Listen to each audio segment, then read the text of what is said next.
Hello everyone, welcome to Kshitij career. ये video जो prelims में फेल हुए हैं उनके लिए है। सक्सेसफुल कैंडिडेट्स के लिए हर कोई वीडियो बना रहा है, बट आपका भी जो आज सिचुएशन है उसको जानना भी ज़रूरी है और आपके लिए भी कुछ चीज़ें कहना ज़रूरी है, तो इसलिए मैंने ये वीडियो बनाया। देखिए, फेलियर लाइफ में आना बहुत ज़रूरी है, तभी हम सक्सेस है उसका जो आनंद है वो अच्छे तरीके से ले सकते हैं।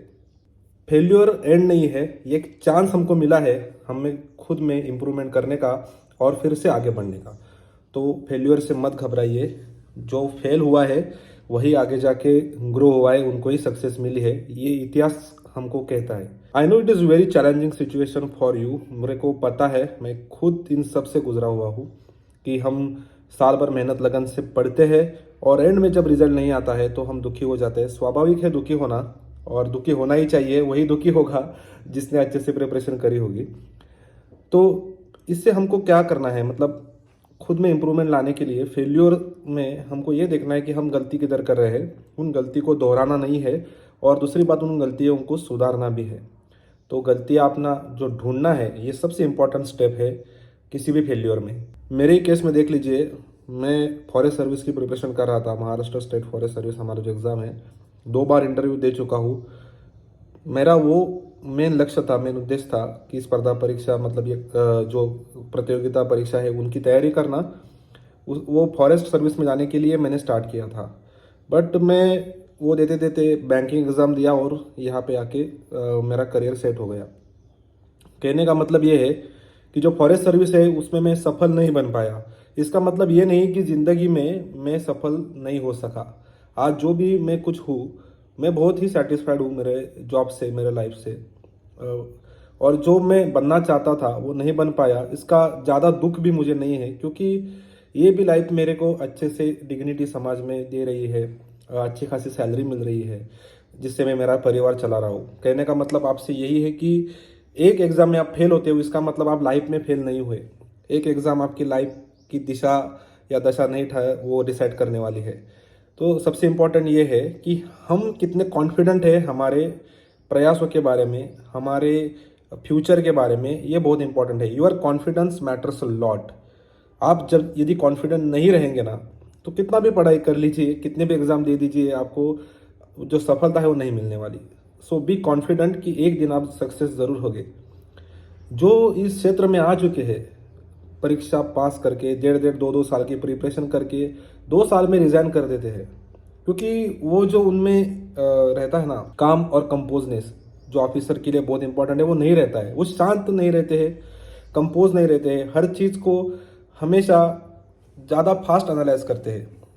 तो मतलब क्या है, ये समझ लीजिए कि जैसे कि आपको यदि फेल्यूर आया है तो आप काम और कंपोज रह के उसका एनालिसिस करना चाहिए। ये नहीं कि मैं क्यों फेल हुआ, कैसे हुआ, ये तो मेरे साथ होना ही नहीं चाहिए था। ऐसे नहीं करना है। सर्विस में आने के बाद भी लोग ऐसे ही करते हैं कि यार मैं तो यहाँ इस काम के लिए आया था, मेरे से कुछ और ही करवा रहे हैं।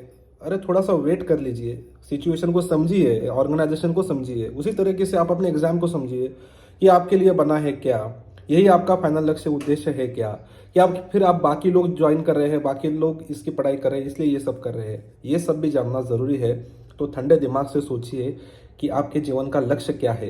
यदि आपके जीवन का लक्ष्य यही है IBPS AFO क्रैक करना है, तो आपके पास दूसरा ऑप्शन नहीं है। आपको इसी एग्जाम को अच्छी तरीके से प्रिपेयर करके आपकी कमियां है उसको सुधार के आगे बढ़ना है। तो आज के दिन ही आपको एक पेपर पे लिखना है कि आप कहाँ कहाँ मिस्टेक कर रहे हैं, क्योंकि ये सिचुएशन है, जो ये आज का दिन है जहाँ पे आपका रिजल्ट लग चुका है और फेल हो चुके हो, उसी समय आप सही तरीके से अपनी एनालिसिस कर सकते हो। अपने जो प्रोस कौन से अपने प्रिपरेशन के वो निकाल सकते हो। थोड़े दिन बाद ये जो जोश है वो कम हो जाएगा, और आपको जो अभी आप अच्छे तरीके से जितना एनालिसिस कर पाओगे वो उतना इफेक्टिवली बाद में नहीं कर सकते। तो अभी करना बहुत ज़रूरी है। सबसे इंपॉर्टेंट चीज़, यदि आपने कोई गाइडेंस किसी से नहीं ली है एग्ज़ाम के बारे में, तो ज़रूर लीजिए। गाइडेंस का मतलब ये नहीं बोल रहा कि कहीं कोचिंग ज्वाइन करिए। आप अफोर्ड कर सकते हो तो वेल एंड गुड। यदि नहीं अफोर्ड कर सकते तो कोई आपके जो दोस्त है, सीनियर्स है, कलीग्स है, जिन्होंने ऑलरेडी ये सब एग्ज़ाम क्रैक करके जो अभी बैंकिंग सर्विसेज में है या फिर किसी भी क्षेत्र में है, उनके टच में रहिए। आपके दोस्त भी अच्छे होने चाहिए, आपको पूरे मन से गाइड करने वाले चाहिए, ये भी बहुत इंपॉर्टेंट प्री रिक्विजिट है। फिर भी आप उनके टच में रहिए, उनसे सीखिए, उनसे समझिए कि क्या करने से क्या हो जाएगा, क्या नहीं करना चाहिए, या ज़्यादा उनसे बात करिए। क्या करना चाहिए तो आपको भी पता है, क्या नहीं करना चाहिए बहुत इंपॉर्टेंट है, उनसे जानने की कोशिश करिए और अपनी प्रिपरेशन में लगातार इंप्रूवमेंट लाने की कोशिश करिए। लाइफ में दो तरह के लोग आपको हमेशा मिलेंगे, एक है एनर्जी ट्रेनर्स, एक है एनर्जी गेनर्स। एनर्जी ट्रेनर्स आपके दुश्मन रहेंगे, एनर्जी गेनर्स है आपके मित्र रहेंगे। आपको वाइजली चूज करना है किन के साथ रहना है, किन का सुनना है। तो अपना जो गाइडेंस आप जो ले रहे हैं, अपना मेंटोर जिसको मान रहे हैं, वो आपका अच्छा दोस्त होना चाहिए, आपके लिए एनर्जी गेन करने वाला चाहिए, ना कि एनर्जी ड्रेनर होना चाहिए। तो वापस एग्जाम की प्रिपरेशन में लग जाइए। जो आने वाला एग्जाम है वो इसी साल है शायद, मैंने किसी वीडियो में एक देखा था कि 2024 में ही होने वाला है आपका जो एग्जाम है, प्री मेंस दोनों। आप जिस भी क्षेत्र में जाएंगे वहाँ पे अपना नाम ज़रूर कमाएंगे, क्योंकि आप इस प्रोसेस के थ्रू गए हो।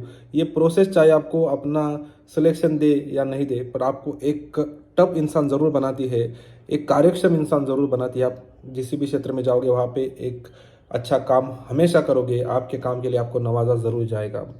So thanks for watching this video, have a nice day.